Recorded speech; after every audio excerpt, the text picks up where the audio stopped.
Bright Tuty. Every student matters. The first question says, how does the poet remind the reader of the futility of taking pride in one's birth and state? Why does the poet feel so? So how does the poet remind the reader of the futility? Futility means uselessness. So how is the poet telling the reader that it is totally useless to be proud of one's birth, to be proud of one's royal blood that you inherit or the state? Why and how does he do that? He tells us that be it a scythe or a crown, they will tumble down and will become dust. That is, they will have the same destination, they will have the same result as will be, the scepter and the crown will have the same abode as a scythe and a spade. So even if you belong to a royal family or you are a farmer, you are going to have the same fate. And why does the poet feel so? He obviously feels so because according to him, death is something which balances all. According to him, death will not, leave anyone in different positions. It always brings everyone on the same page, at the same level. And it is after you die, nobody is going to remember you for what honor or what position you were at when you were alive. Okay. What are the two classes of people that the poet talks about in the second last stanza, and what does he warn them about? So our second last stanza, what are the two kinds of people? Remember, he talked about the prisoners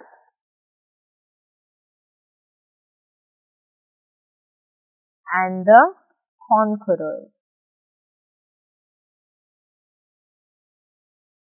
So he first talks about those people who using their swords conquer a land, and on the other hand he talks about those prisoners or those captives whom they catch, whom they get once they conquer an area. So these are the two classes of people that he mentioned. And what does he warn them about? What is the warning that he gives to them?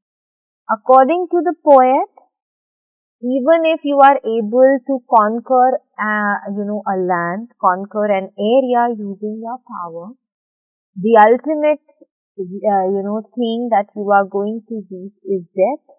And ultimately, even you are going to get weak in front of death. Ultimately, it is your death which is going to tame you. It is your death which is going to control you. And at that time, there will be no difference between you being a conqueror or the captive or the prisoner who's already suffering. Okay. The next question says, what does the poet say about strength and courage? So what does the poet say about strength and courage? According to the poet, strength and courage should be used for something good so that people remember you even after you die. If you use your power, if you use your strength, if you use your courage to get over people or to get over a land and to establish your superiority, your supremacy over something, then it is not going to fetch you any benefit, because finally you will also die, and after your death you will be balanced and there will be no difference between you and the ordinary man. What is the poet's underlying message in the poem? Very important, as I have told you. The poet, through his poem, is simply trying to make us believe that it is death which equalizes everything. He talks about how the death is invincible, something that cannot be avoided by anyone, no matter a king or a farmer. They all have to die and everybody becomes dust thereafter. It is only those men, it is only those people who are remembered after their death, who do something good in life and whose deeds are remembered after they die. So it is not the people who are remembered, it is the deeds, it is the good work that somebody does that is remembered after they die. Okay. Describe the character of death as presented by the poet by selecting words and phrases from the poem. So what is the character of death according to the poem? How has he described death? Now, first of all, he talks about the fact that death is icy. It is very cold. It is very cruel. You know, the word icy represents something which is very cold and cruel. So, death has been called as icy. This is the first thing that he has described death as. Then, other than that, he talks about the fact that one will have to stoop to fate, will have to bow down in front of their fate, and will creep to death. Slowly and gradually everyone is going to near their death. Then he again says that death's purple altar. So death's purple altar means the common platform which is available for everyone who dies. So these are a few phrases that the poet has used to describe death. Okay, let us continue. Why is the final couplet separated from the rest of the poem? Again, very important. So the final couplet refers to a sentence, or something which is written in 2 lines, so a pair of 2 lines. Now, the last 2 lines are separated from the rest of the poem because in the poem, the poet talks about the fact that death levels everything, that death equals everything, and anyone who is born will have to die, irrespective of the blood, irrespective of the honor, irrespective of the valor, irrespective of the state that they were born with. But in the last 2 lines, he specifically adds on the fact that only those people will be remembered who do something good, who do something very, very nice, and who do something which is remembered by all. Okay. This poem highlights the uselessness of worldly power. What is it that cannot be snatched by death? So the poet has from time to time told us that the world is useless, that whatever power you get in the world is not going to stay with you forever. What, according to the poet, is something that cannot be taken away by death. And what is it? It is your good deeds, your righteous nature. So these things will never be taken away from you even after you die, because you will always be remembered for these things. Which stanza do you like the best and why? So, according to you, which stanza is your most favorite and the reason behind it? Now, according to me, my most favorite stanza would be the first one, wherein the poet is making a comparison between a king and a farmer. He very intelligently uses words like scepter and crown for the king and scythe and spade for the farmers, and he makes us believe that even if a person is a king or that person is a farmer, they both are supposed to get the same, they are going to reach the same result, they are going to reach the same consequence in life, and that is death. And once they die, their scepter, crown, scythe, spade, everything is going to change into dust. Okay. How does the title help in understanding the poem? So the title is indeed very, very useful in order to understand the poem. Why? Because the title in itself is self-explanatory. The title in itself is making us know that death is something which levels all. Death is something which balances everything. And after one dies, there is no difference between them whatsoever. Okay. Discuss the rhyming patterns and the rhythms of the line. So yes, we have noticed there is a specific rhyming scheme in these stanzas. Let us talk about the first stanza, for example. The last line of the first word. Now we all know how do we make out this rhyming scheme of a stanza. We always look at the last word of each line. So in the first line, the last word is fate. Let us give that the alphabet A. The last word of the second line is things. So there is no rhyme between state and things. So things will be given the alphabet B. Let us come on to the third line now. The last word of the third line is fate. Now what do you think is fate rhyming with? What are the similar sounds? Fate and fate. So we will give fate the same alphabet as we gave to state. Then comes kings. Kings is rhyming with things. So we will give it the same alphabet as things. Crown is different. There is no word that we've read above which rhymes with crowns. So it is given a different alphabet which is C. Then comes down. So crown and down are rhyming. So down also gets the same alphabet C.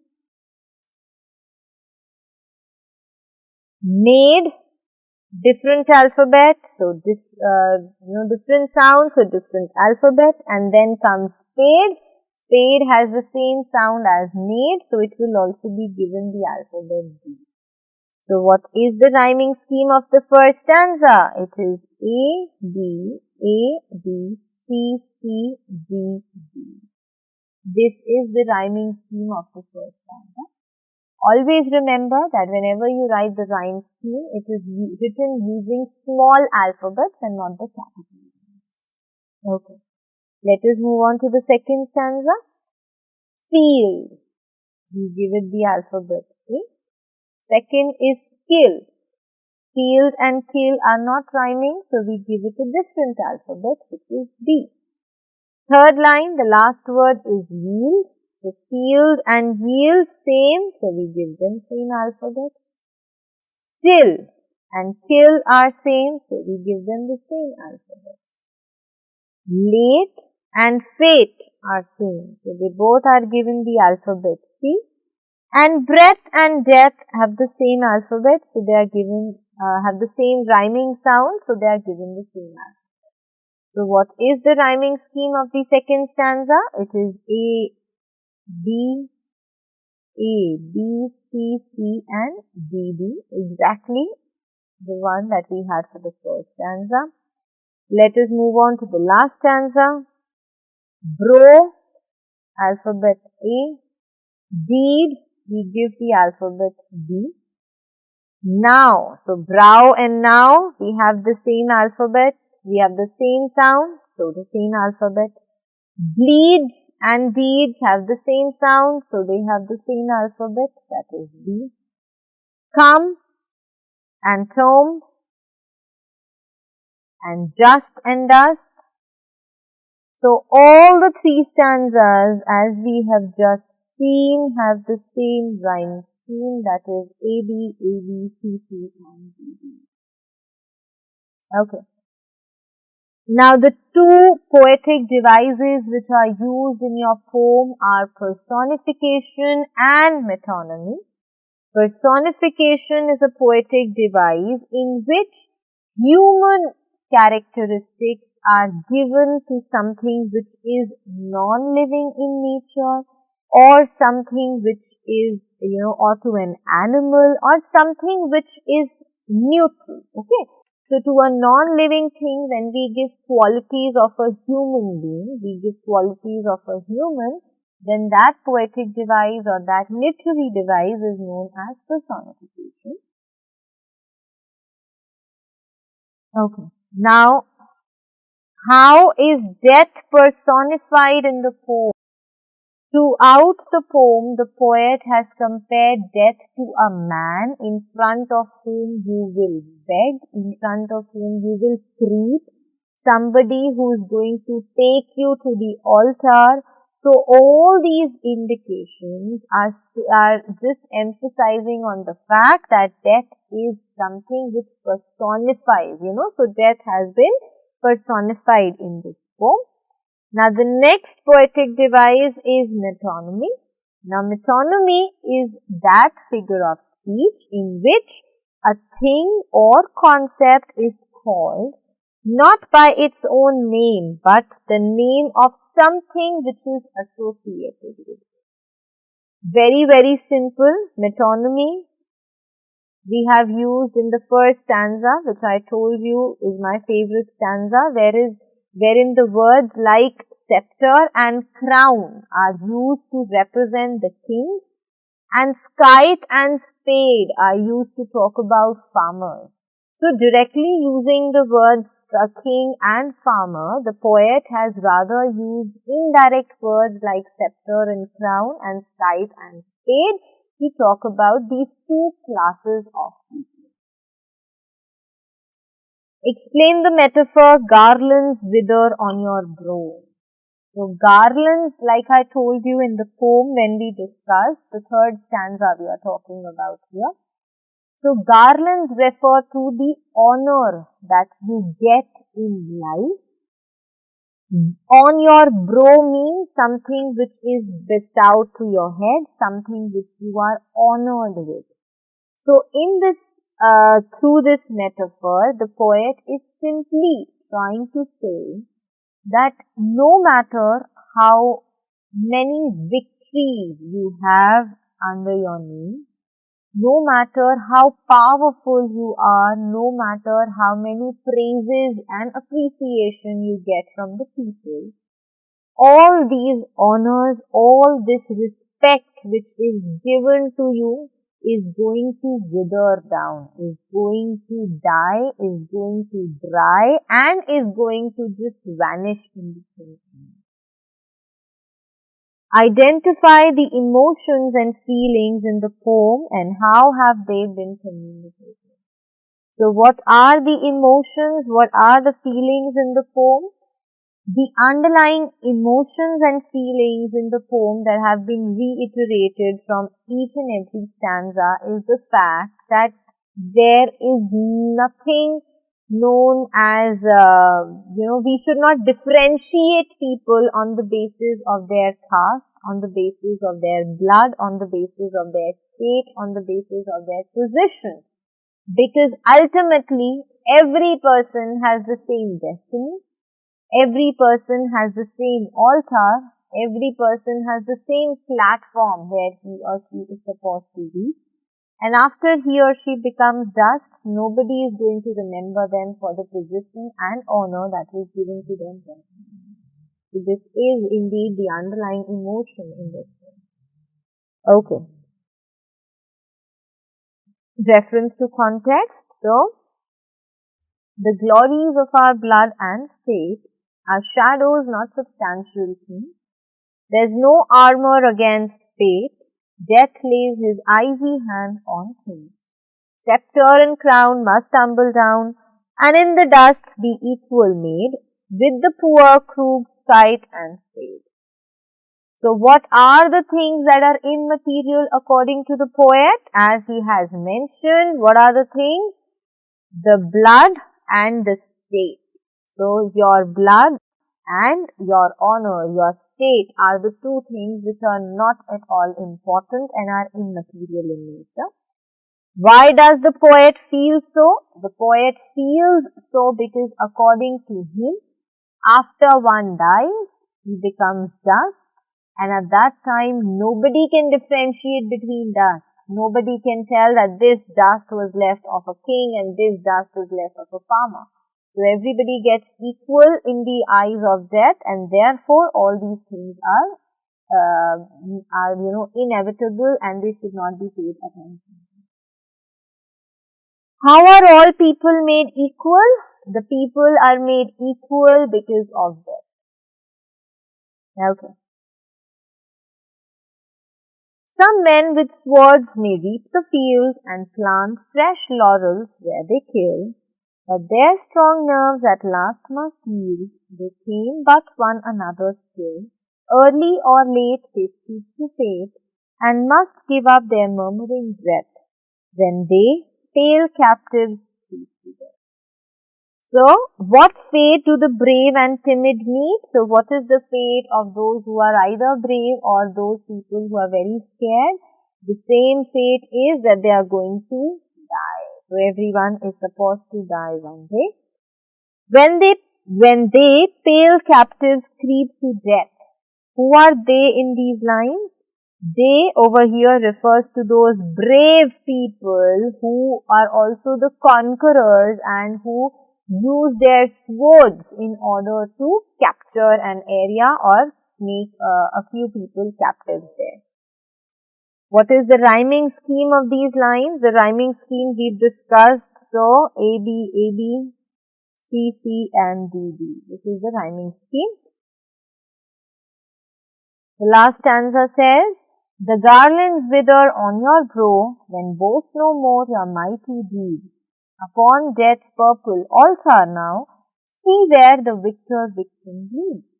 Your heads must come to the cold tomb, only the actions of the just smell sweet and blossom in their time. So, what do the garlands on the brow symbolize? So, garlands on the brow refers to the honor, the respect, the position, the dignity that one gets when one does something very powerful, when one gets some victory, when one is able to defeat somebody. What two words are synonymous with conqueror and vanquish? So, what is the synonym of conqueror? Victor is the synonym of conqueror. And vanquished, what is the synonym of vanquished? It basically is, yes, so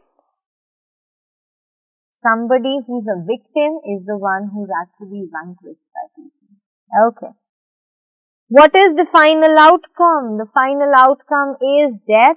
The final outcome is that everyone, be it a conqueror, be it a victim or a victor, is going to meet death and are going to be made to dust.